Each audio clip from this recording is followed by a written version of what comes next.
Hi friends, मैं आकांक्षा शर्मा जी के वित्तकांक्षा में आपका स्वागत करती हूँ। आज हम मध्य प्रदेश इतिहास के सुपर हिट 200 प्रश्न का 10वां भाग पढ़ने वाले हैं। इसमें हम लगभग 100 प्लस क्वेश्चन कर चुके थे और आगे के प्रश्न हम आज करने वाले हैं।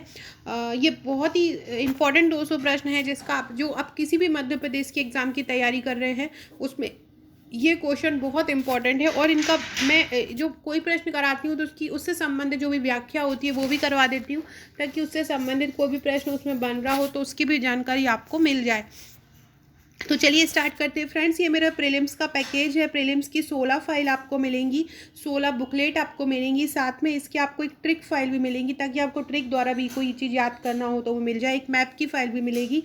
इसके साथ आपको एक पेड ग्रुप मिलेगा जहाँ पे आपको तैयारी कराई जाएगी, और एक मध्य प्रदेश इतिहास कला संस्कृति की ई बुक मिलेगी, कोरोना स्पेशल PDF मिलेगा, साथ में जो भी मंथली का करंट अफेयर है वो भी आपको इसमें मिलता रहेगा।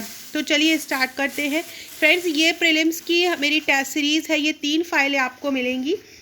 इसमें आपको 1 से 100 तक के प्रश्न आपको मिलेंगे, और 1 से 100 तक मतलब आपको 100 टेस्ट मिलेंगे, जिसमें FLT भी रहेगा और टॉपिक वाइज भी रहेगा। तो चलिए स्टार्ट करते हैं। पहला क्वेश्चन है कि हॉलियोडोरस मध्य प्रदेश के किस राजा के दरबार में उपस्थित हुआ था। हॉलियोडोरस मध्य प्रदेश के किस राजा के दरबार में उपस्थित हुआ था? शुंग वंश, हैया वंश, मौर्य वंश या इनमें से कोई नहीं। तो हॉलियोडोरस जो आया था, आपने नाम सुना होगा, विदिशा से संबंधित है ये, और इसमें गरुड़ स्तंभ का भी निर्माण किया था। तो ये मध्य प्रदेश के किस वंश के राजा के दरबार में उपस्थित हुआ था? शुंग वंश, हैया वंश, मौर्य वंश। तो हॉलियोडोरस जो था वो मध्य प्रदेश में शुंग वंश के राजवंश में जब शुंग वंश का शासन था तब हॉलियोडोरस आया था। इसके बारे में हम पढ़ते हैं। ये जो हॉलियोडोरस था वो एंटिओल कीट्स का राजदूत था। जो एंटिओल कीट्स था, इसके अलग अलग तरीके से नाम बोलते हैं।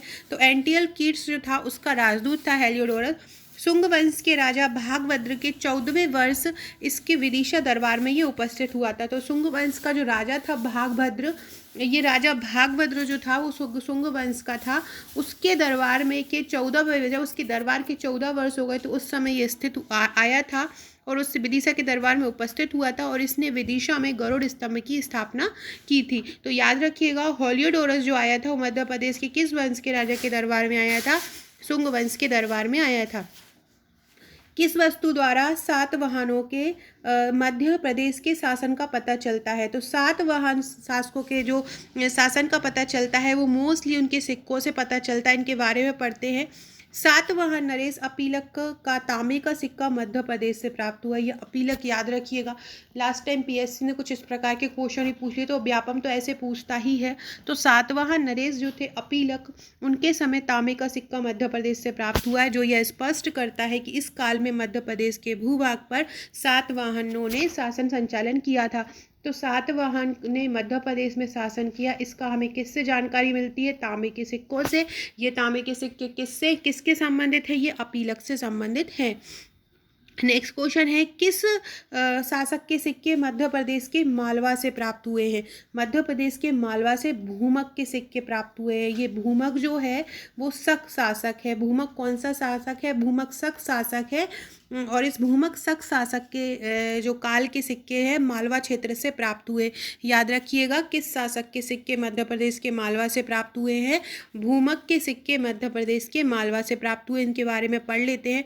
शक जो है वो क्षयरात वंश के प्रथम शासक। भूमक के सिक्के मध्य शक क्षयरात वंश आ जाएगा। ये जो भूमक है शक क्षयरात वंश का शासक हो जाएगा, और इसके सिक्के मध्य प्रदेश के मालवा से प्राप्त हुए हैं। इससे पता चलता है कि यह भूभाग क्षयरात नामक भ्रमक के अधीन चल रहा था। नेक्स्ट क्वेश्चन है, नासिक गुहालेख से मध्य प्रदेश के किन क्षेत्रों का उल्लेख देखने को मिलता है? नासिक गुहालेख जो कि नासिक में है, तो पहले क्या हुआ था, ये मध्य प्रदेश में था, तो इसलिए यहाँ पे मध्य प्रदेश के क्षेत्रों का उल्लेख मिलता है कि किन क्षेत्रों का? अनूपपुर, आकार, अवंती, उपरोक्त सभी। तो सभी का ही मिलता है। गौतमी पुत्र सातकर्णी के पुत्र, वशिष्ठी पुत्र मूल भाभी के नासिक गुहालेख में उसके द्वारा विजित मध्य प्रदेश के अनूप मतलब जो नर्मदा घाटी का क्षेत्र है, आकर आकर मतलब आगर, आगर जो कि पूर्वी मालवा में आ जाता है, अवंती जो तो पश्चिमी मालवा है, इनकी स्थिति देखने को मिलती है। किसके? गौतमी सतकर्णी के पुत्र वशिष्ठी मूल की। किससे? नासिक गुहालेख से, याद रखिएगा, नासिक गुहालेख गौतमी पुत्र सातकर्णी के पुत्र वशिष्ठी पुत्र के संबंधित है। नेक्स्ट क्वेश्चन है वो वेरी इंपॉर्टेंट है और बहुत ज़्यादा सरल है। सम्राट अशोक ने विदिशा की सृष्टि की पुत्री से विवाह किया, उसका नाम क्या था? तो उसका नाम क्या था? श्रीदेवी था। और जो संघमित्रा थी वो अशोक की पुत्री थी, संघमित्रा। और पत्नी कौन थी? ये श्रीदेवी थी। संघमित्रा को अशोक ने महेंद्र उनका पुत्र था और संघमित्रा उनकी पुत्री थी, तो अशोक ने उनको उनका प्रचार करने के लिए श्रीलंका भेजा था। तो मौर्य सम्राट अशोक ने उज्जैनी जाते हुए विदिशा के श्रेष्ठी की पुत्री श्रीदेवी के साथ विवाह किया था। इसी से अशोक के पुत्र महेंद्र तथा पुत्री संघमित्रा का जन्म हुआ था। नेक्स्ट क्वेश्चन है, मध्य प्रदेश के किस स्थान से कुषाण नरेश बिम्केटफिसस के सिक्का प्राप्त हुआ है?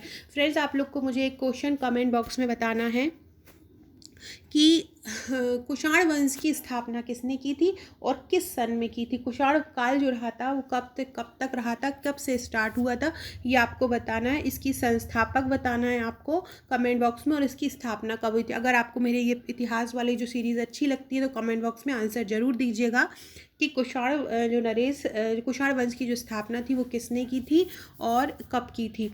तो मध्य प्रदेश के किस स्थान से कुषाण नरेश बिम्केटफिसस का सिक्का प्राप्त हुआ है? तो कहाँ से प्राप्त हुआ है? विदिशा से प्राप्त हुआ है। कुषाण वंश का सबसे महत्वपूर्ण राजा था कुजुलकुटफिसेस। इसकी मृत्यु के बाद बिम्केटफिसस उत्तराधिकारी हुआ, जिसका एक सिक्का मध्य प्रदेश के विदिशा जिले से प्राप्त हुआ है। तो आपको याद रखना है कि किस स्थान से कुषाण नरेश बिम्केटफिसस का सिक्का प्राप्त हुआ है? विदिशा से प्राप्त हुआ है। नेक्स्ट क्वेश्चन है, मध्य प्रदेश के शहडोल से कुषाण शासकों की निधि से किस शासक के सिक्के प्राप्त हुए हैं? शहडोल से कौन से कुषाण शासक का प्राप्त हुआ है? तो शहडोल से जो प्राप्त हुआ है वो कनिष्क प्रथम। शहडोल से किसके प्राप्त हुए हैं? शहडोल से कनिष्क प्रथम के प्राप्त हुए हैं। बिम्केटफिसस का उत्तराधिकारी प्रथम कनिष्क था। कनिष्क के 324 सिक्के जो है वो कुषाण शासकों के सिक्कों की निधि से शहडोल से प्राप्त हुए हैं। याद रखिएगा, शहडोल से किसके प्राप्त हुए हैं? शहडोल से कनिष्क के प्राप्त हुए हैं। और बिम्केटफिसस के कहाँ से प्राप्त हुए? बिम से, याद रखिएगा, बी से बिम और बी से विदिशा। तो बिम्केटफिसस के कहाँ से प्राप्त हुए? विदिशा से। और शहडोल से के किससे प्राप्त हुए? शहडोल के प्राप्त हुए हैं कनिष्क के। नेक्स्ट अनुसार पुराणों के अनुसार पद्मावती किस वंश की राजधानी थी? तो याद रखिएगा, हमेशा पद्मावती को नागवंश से रिलेट करके याद रखिएगा। पद्मावती जो ग्वालियर में आता है अभी वर्तमान में, इसको पवाया बोलते हैं, वहाँ पे 9 नागवंशों का राज रहा था और नागवंश की इसे पुराना राजधानी थी यहाँ पे। तो इसके बारे में हम पढ़ते हैं। पुराणों के विवरण से पता चलता है कि पद्मावती में नागवंश का शासन था। पद्मावती की पहचान मध्य प्रदेश के ग्वालियर के समीप स्थित आधुनिक पवैया या पवाया नामक स्थान से की जाती है, याद रखिएगा ये। नेक्स्ट क्वेश्चन है, बांधवगढ़ वंश की राजधानी क्या थी?